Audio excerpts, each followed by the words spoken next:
Look, there he is. He's eating my trail mix. The truck is parked. That one does not work. We have left Oliver Lee State Park for the day because it's 100 degrees there. When you're camping, you have to be prepared for just about anything, especially on the road. But what about when you get to your campsite? Have you ever left a campsite or aborted the mission because it's not what you thought it was going to be? Or there's something that makes it miserable, like insects or bad weather. When you're camping, you need to be mentally flexible, but that doesn't mean it's a bad thing if you want to move.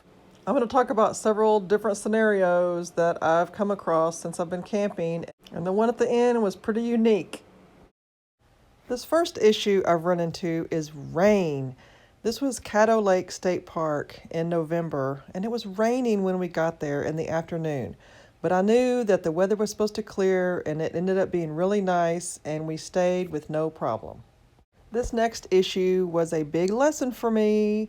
After I got everything unhooked and then hooked up, I realized the power didn't work at that particular site.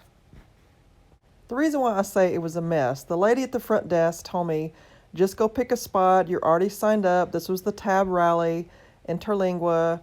And so, of course, the one site that I picked, that was the one that Mandy had on a separate list. That was one of the ones that we weren't supposed to be in. Thank goodness I had some help from a couple of guys, and I was able to move the camper over one spot, which is where you see the camper, and the truck is parked in the area that did not have any power, so nobody else would make the same mistake. Another thing you have to think about is temperature, and in this case, the heat. I went camping this summer in New Mexico and stayed at several different campgrounds, and I had to figure out what to do during those really hot times during the day. This was Valley of Fire's recreational area near Carrizozo, New Mexico, and it was very hot during the day, so we took our hikes in the early morning, and then during the day, I took the dogs to Ruidoso and we went to the dog park. And I have a video on that I'll post in the description. On this trip, we also went to Oliver Lee Memorial State Park, and it is further south than Carrizozo, and it was 102 during the day. So I took the dogs up to Cloudcroft. It's pretty and it's so cool. The breeze is very nice. It's definitely in the 70s. These are the Sacramento Mountains that we are in, that run alongside of Alamogordo and include Ruidoso and Cloudcroft. We are driving down Forest Road 568.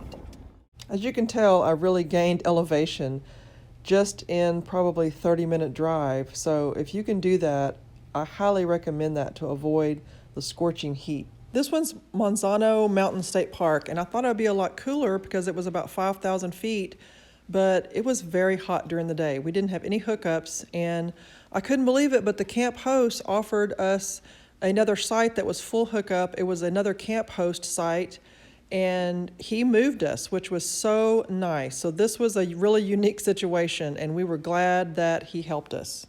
This last campground I'm going to talk about regarding the heat is Kickapoo Caverns State Park here in Texas. This was late October, and when I booked it a few weeks ahead, I thought, oh, it's going to be fine. It's going to be cool enough. It was so hot. This is the one time I said, you know what? We're going home. We stayed one night, and you can see the windows are all open. It was just so hot. I was probably 2 hours from home, and I said, nope, we're out of here. I haven't even posted the video on this, so I'm not going to spoil it, but again, this was a lesson learned for sure. And this one last final situation was kind of crazy. Look at this bag. I found this, I heard this noise, and I thought, what is that? It was kind of scaring me. I went outside, and this raccoon was hiding under the camper.